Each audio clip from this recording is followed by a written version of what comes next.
Buenos días hermanos, Dios les bendiga una vez más. Nos encontramos reflexionando sobre la palabra. El día de hoy, 5 de mayo del 2020, estaremos tocando el tema nuevo nacimiento.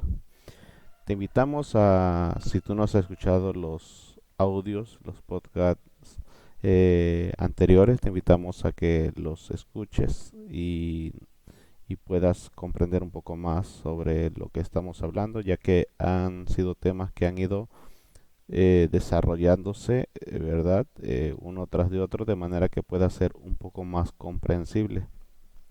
Bien, el día de hoy vamos a tocar el tema sobre el nuevo nacimiento. Referente a este tema del nuevo nacimiento, eh, hay dos interpretaciones que han pesado mucho a lo largo de la historia de la iglesia, pero hoy vamos a examinarlo a través de la palabra. Primero quiero mencionarles las dos posturas que hay. La primera tiene que ver con el nacimiento natural, tomando en cuenta el pasaje de San Juan capítulo 3 a partir del verso 1 en el encuentro de Jesús con Nicodemo. Vamos a verlo en San Juan capítulo 3, verso 1 al 8. Había un hombre de los fariseos que se llamaba Nicodemo, un principal entre los judíos.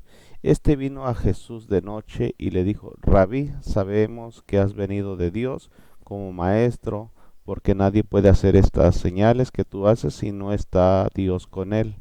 Respondió Jesús y le dijo: de cierto te digo que el que no naciere de nuevo no puede ver el reino de Dios. Nicodemo le dijo: ¿Cómo puede un hombre nacer siendo viejo? ¿Puede acaso entrar por segunda vez en el vientre de su madre y nacer? Respondió Jesús: de cierto te digo que el que no naciere de agua y de espíritu no puede entrar en el reino de Dios. Lo que es nacido de la carne, carne es, y lo que es nacido del espíritu, espíritu es. No te maravilles que te dije: os es necesario nacer de nuevo. Este pasaje, hermano, regularmente ha tenido dos interpretaciones muy sobresalientes en referente a la interpretación del nuevo nacimiento. Bueno, cuando Jesús, algunos dicen lo siguiente, que cuando dice que nacer de nuevo, se refiere al nacimiento natural.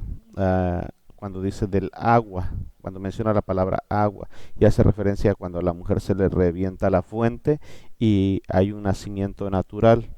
Entonces, ellos dicen que ese es el nacimiento. Y del Espíritu habla del nuevo nacimiento en Cristo. Entonces dicen que ahí está relacionado los dos nacimientos: nacimiento del agua, cuando el parto natural se rompe la fuente, y la segunda del espíritu, que es un nacimiento espiritual. Algunos lo interpretan así. Este, bueno, cada quien puede interpretarlo a manera diferente, ¿verdad? Más sin embargo, hay otros que lo interpretan de la siguiente manera. Hay quienes interpretan que el nacimiento del agua y del espíritu tiene que ver con un nuevo nacimiento en Cristo en el momento en que la persona cree y se bautiza. Cuando la persona cree y se bautiza, entonces dice que ahí hay un nuevo nacimiento. Y creen que a la hora, cuando menciona Jesús a Nicodemo, le dice del agua, ellos hacen referencia a que es el bautismo en agua, y del espíritu, porque a partir de ahí nace como una criatura, una nueva criatura, ¿verdad? Bueno, vamos a ver a la luz de la escritura para dejar que la Biblia nos hable a nosotros y no nosotros ponerle nuestras propias conclusiones a la Biblia. Amén. Si bien te parece, acompáñame a el texto que estábamos leyendo de Juan 3 en el verso eh, 8. Continuamos en el verso 8 y dice: el viento sopla de donde quiere y oye su sonido, mas ni sabes de dónde viene ni a dónde va.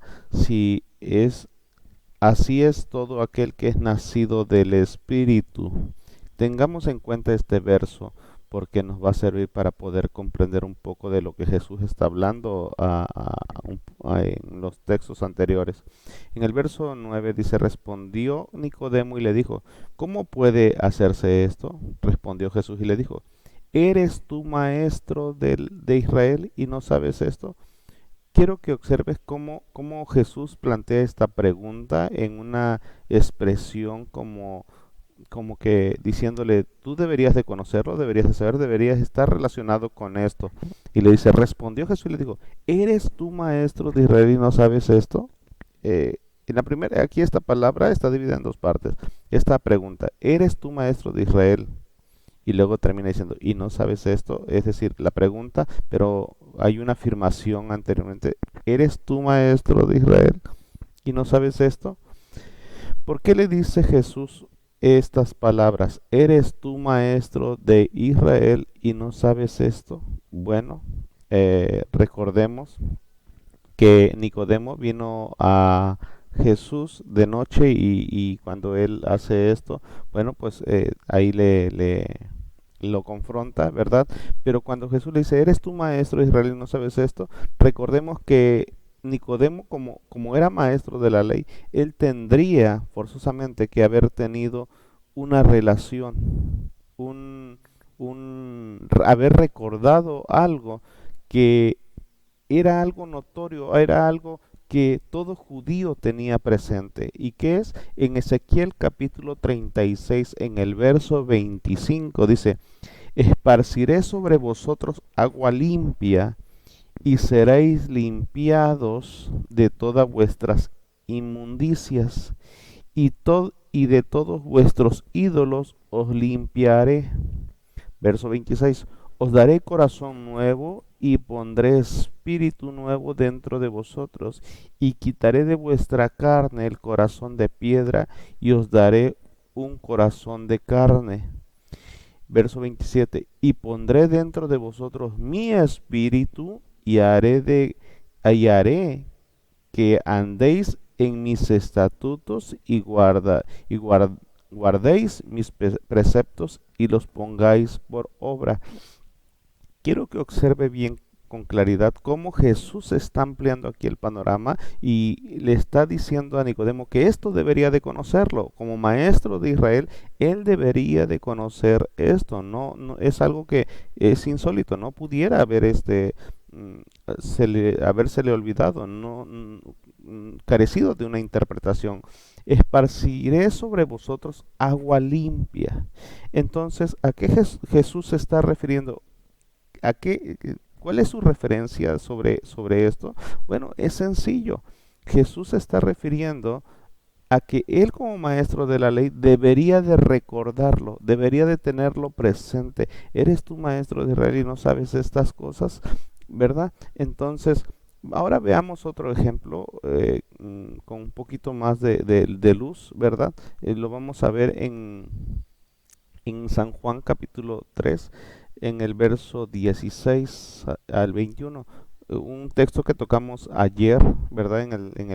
La reflexión de ayer, dice, porque de tal manera amó Dios al mundo que ha dado a su Hijo unigénito, para que todo aquel que en él cree no se pierda, mas tenga vida eterna. Porque no envió Dios a su Hijo al mundo para condenar al mundo, sino para que el mundo sea salvo por él.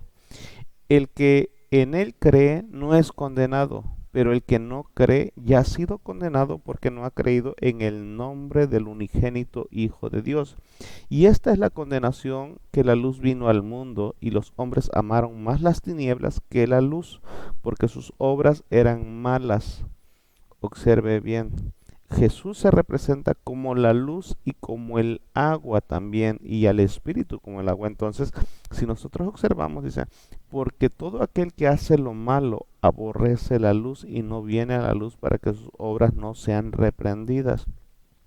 Mas el que practica la verdad viene a la luz para que sea manifiesto que sus obras son hechas en Dios. Tengamos en claro que este es el contexto de cuando Jesús está hablando con Nicodemo. Si nosotros podemos observar, empezamos en el Juan 3:1 y ahora nos encontramos en el verso 16, verso 1. Cuando Jesús se está en el contexto que Jesús está hablando con Nicodemo, se encuentra esta misma parte. Entonces podemos observar que hay en el nuevo nacimiento la persona trata de buscar a Dios, trata de, de conectarse con Dios, de venir a la luz, dice, mas el que practica la verdad viene a la luz para que sea manifiesto que sus obras son hechas de Dios. Pero hay personas que no buscan a Dios, entonces esas personas no han nacido de nuevo. Aleluya. Si estamos, me está siguiendo con la lectura, bueno, entonces acompáñame un versículo más adelante cuando Jesús está hablando con una mujer. Esta mujer es en este caso eh, la samaritana, ¿verdad? Y quiero que me acompañes ahí en su trato de Jesús con la samaritana. La samaritana en Juan capítulo 4 en el verso 10 dice así, que respondió Jesús y le dijo, si conocieres el don de Dios, ¿cuál don de Dios? Se refiere a la salvación. Respondiendo Jesús le dijo, si conocieras el don de Dios, ¿y quién es el que te dice, dame de beber? Tú le pedirías y él te daría agua viva. Observe que Jesús se menciona a él mismo como agua viva. La mujer le dijo, Señor, no tienes con qué sacarla y el pozo es hondo. ¿De dónde pues tienes el agua viva? Ella lo estaba viendo todavía de un punto de vista natural, todavía ella no había concientizado que estaba con el maestro y que estaba hablándole en un sentido figurado. Verso 12, ¿acaso eres tú mayor que nuestro padre Jacob, que nos dio este pozo del cual bebieron él, sus hijos y su ganado? Respondió Jesús y le dijo, cualquiera que bebiere de esta agua volverá a tener sed, mas el que bebiere del agua que yo le daré no tendrá sed jamás, sino que el agua que yo le daré será en él una fuente de agua que salte para vida eterna. Observa, la mujer le dijo, Señor, dame de esa agua para que yo no tenga sed ni venga aquí a sacarla. Jesús le dijo, ve, llama a tu marido y ven acá. Respondiendo la mujer le dijo, no tengo marido. Jesús le dijo, bien has dicho, no tengo marido, porque 5 maridos has tenido y el que ahora tienes no es tu marido, esto has dicho con verdad. Mire, cuando Jesús, en el momento en que Jesús está dialogando con la samaritana, lo primero que hace esta mujer, aunque todavía no comprendía bien lo que era la salvación y de lo que se le estaba hablando Jesús con referente al agua viva, mas sin embargo, ella lo primero que hace es confesar su pecado. Es lo primero que ella hace bien y por eso dice, no tengo marido. Y Jesús le dice, bien has dicho, no tienes marido. Le dijo la mujer, Señor, me parece que tú eres profeta. Nuestros padres adoraron en este monte y nosotros decís en, que en Jerusalén es el lugar donde se debe de adorar. Jesús le dijo, mujer, créeme que la hora viene cuando ni en este monte ni en Jerusalén adoraréis al Padre. Vosotros adoráis lo que sabéis. Observa. Vosotros adoráis lo que sabéis. Nosotros adoramos lo que sabemos. En otras palabras, vosotros adoráis lo que sabéis. Es decir, ustedes adoran lo que conocen, lo que han escuchado. Nosotros adoramos lo que sabemos, lo que conocemos, lo que hemos tenido por experiencia, porque la salvación viene de los judíos, mas la hora viene y ahora es cuando los verdaderos adoradores adorarán al Padre en espíritu y en verdad, porque también el Padre, tales adoradores, busca que le adoren. Dios es espíritu y los que le adoran en espíritu y en verdad es necesario que le adoren. Si nosotros observamos todo este contexto, entonces quiere decir que Jesús está hablando en un contexto de la obediencia, de buscar a Dios y al mismo tiempo como referencia del agua. Ahora bien, vamos a observar algo que es de suma importancia para concluir lo que estamos investigando a través de la palabra. En Jeremías, ¿verdad? 2:13 dice, porque dos males ha hecho mi pueblo. Me dejaron a mí fuente de agua viva. Observa, porque dos males han hecho mi pueblo. Me dejaron a mí fuente de agua viva y cavaron para sí cisternas rotas que no retienen agua. ¿Observas cómo viene la relación de un pasaje con el otro? Bueno, ahora veamos Hebreos. Dice, acerquémonos con corazón sincero, en plena certidumbre de fe, purificados los corazones de mala conciencia y lavados los cuerpos con agua pura. Observe, vamos a un último pasaje en el libro de Efesios.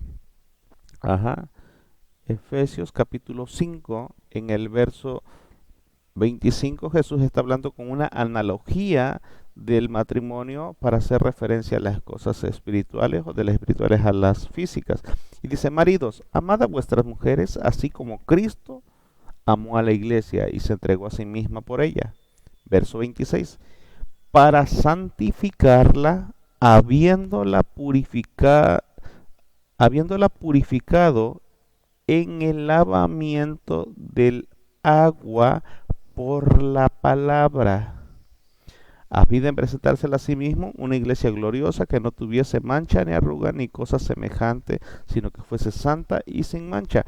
Hermano, que me escuchas y amigo que de alguna manera estás escuchando este pasaje, el nacimiento del agua y del espíritu, el nuevo nacimiento se da en el instante que la persona procede al arrepentimiento por la intervención del Espíritu Santo que convence al pecador de pecado, de juicio y de justicia. En ese instante hay una infusión de parte del Espíritu Santo sobre la persona de fe y esa fe nos hace creer la palabra, ¿verdad? Y cuando creemos la palabra y decidimos caminar a la luz de la palabra, en ese instante la persona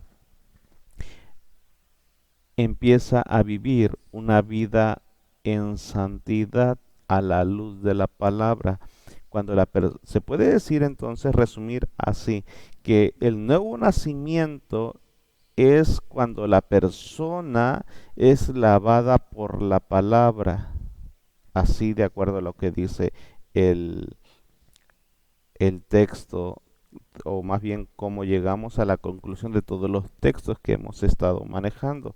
Entonces, ¿qué es el nuevo nacimiento? Un nuevo nacimiento no es regresar al vientre de la madre, como lo decía Nicodemo. No es como tal el bautismo en agua, o sea, ni nacido pequeño y que te hayan llevado al bautismo de pequeño, tampoco fue nacido de nuevo. Nacido de nuevo tiene que ver con el vivir la palabra, cuando la persona siente el deseo de comer la palabra, cuando siente el deseo de vivir la palabra, cuando siente el deseo de vivir bajo el Espíritu, bajo la guía del Espíritu.